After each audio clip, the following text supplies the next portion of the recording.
د شاپور تاڼې په حدود کې یو کس ډېر په بې دردۍ سره وژلی شوی دی. دا کم کس چې وژلی شوی دی د سر یې د تنې نه جدا کړی و.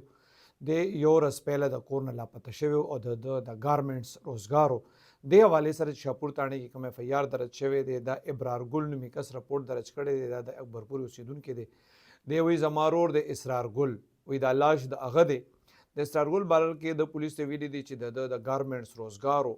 په 5 تاریخ باندې د په موټرسایکل باندې تللی چې د وایي زه خپل دوکان له سودا راوړم.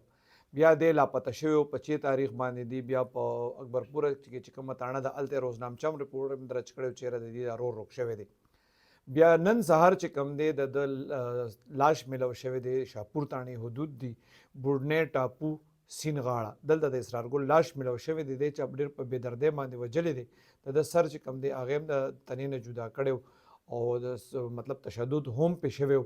پولیس وایي دی د چا خلاف دعویداري نه ده کړې، خو دی ویلي دي چې دا کم اسرار ګل قتل شوی دی نو ده به د ګارمنټس روزګار کولو. پولیس د نامعلوم کسانو خلاف ایف آی آر درج کړی دی او د تفتیش یې په دې کې شروع کړی دی.